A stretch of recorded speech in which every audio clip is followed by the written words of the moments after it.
The MW2 Beta is over and it's time to talk about one of the best guns in the game, the FSS Hurricane. Hey, what is going on guys? My name is Kyle and I'm going over the SMG that carried throughout the beta. The Hurricane is extremely powerful, the rate of fire is a bit slower than the rest of the SMGs in the game, but with the right attachments, you can boost it to compete with any gun. Even the RPM lacking, it's lethal. The range on the weapon lets you take any gunfight at pretty much any distance. It's a great choice if you want to rush around the map and get multiple kills back to back without having to reload. The base magazine size is 50 rounds and you can't really ask for much else with this SMG. As long as you can hit your shots and maintain decent accuracy, the gun shreds. There's no real reason not to, considering the Hurricane has no recoil whatsoever. The ADS time could be faster, but at the end, I will go over the best attachments to make the gun unstoppable, so make sure to stick around. Now to use this gun effectively, you'll want to play the outside of the map. You can easily pick apart enemies going through the middle, but you have better chances of surviving on the edges. Rushing is so easy with the Hurricane, but be careful when tag sprinting. If possible, try to tag sprint as little as you can. You'll be able to get your gun up much faster than someone who's running all over, giving you the advantage. Getting your shot off first is critical. If you think someone is around the corner, throw a stun, a nade, or pre-fire. If you're worrying about wasting ammo, then use scavenger, but more on the perks later. Speaking of ammo, you don't need to reload after every kill. I know a lot of people, myself included, think they need a full mag before going into a fight. The reality is, you probably won't be taking on a full team every time you get into a gunfight. The Hurricane takes about 4 to 6 shots to kill someone, so if you're pretty accurate, you can get 6 to 7 kills without having to reload. And even if you don't have the best aim, that's still roughly 4 to 5 kills before swapping mags. This gun is crazy and you can go on big streaks if you play it right. You can take on ARs from range or SMGs, even shotguns up close and still fry. There really isn't anything this gun can't do, except one shot. It can't do that. But with the right attachments, you'll win 90% of your fights. So for the class, let's get started with the attachments.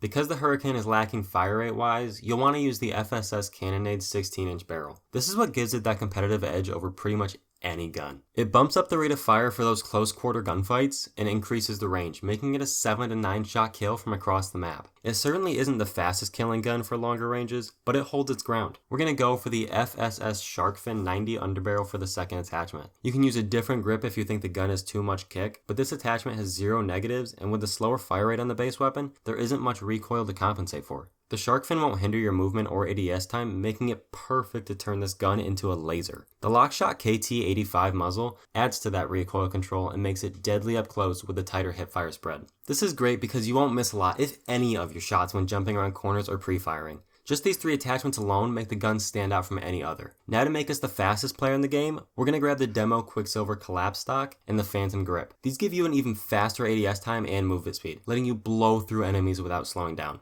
Like I said earlier, tactical sprinting isn't the best option, but with this class, you'll get the drop on enemies and get your shots off before they can stop running. Now onto the perks. This is really up to you and your playstyle, but these are what work best for me. I use these 4 in almost all of my classes. The 2 base perks you want are Battle Hardened and EOD. I feel as if I'm getting hit with a stun or nade every 5 seconds, so these definitely help to keep you on your streak. These 2 perks are a necessity when it comes to Modern Warfare 2, but don't feel pressured to use them. If you're more worried about running out of ammo, throw Scavenger on. Fast Hands is a must for this gun. The Hurricane has a slower reload speed, so this bonus perk lets you get back into the fight quicker. Now on to the last and final perk. Ghost is without a doubt the best ultimate there is. A UAV is so easy to get, especially if your streaks are set to score and you play objective. Since it's the only way for enemies to see where you are in this game, the perk is crucial. But these are just the 4 perks that I run all the time. If they don't really fit your playstyle, swap them out. If the team isn't lethal hungry, change out EOD for Scavenger. And if your team's getting all the UAVs, swap out Ghost for Bird's Eye. It'll let you see the direction of any player on the map and will definitely help you stay on those big streaks. In the end, just pick whatever works and keeps you winning all your gunfights. Moving on to the tactical and the lethal equipment. Both the stun and flash are great choices. Impairing movement and blinding enemies, you can't really go wrong with either one. If you're more OBJ oriented, the shock charge might be the best to hold down the point. The drill charge is by far the best lethal in the game. Like, it's practically broken. Being able to kill enemies that are holding points inside or camping makes it a great choice for anyone. Just throw it up on the wall on the opposite side, and it'll kill anyone in the other room. And for the last part of the class, we're going to choose Dead Silence. With the footsteps louder than an elephant stampede, you'll need this in every game. Be careful when using it though, there's a faint beep that goes off when activated that lets enemies know right where you are. There's been a lot of complaints about this feature, so it may change by the time the game comes out, but doubtful. With that being said, that's the class setup and how to use it. If you enjoyed the video, leave a comment telling me what you're most excited for on release and what mode you'll be playing right out the gate.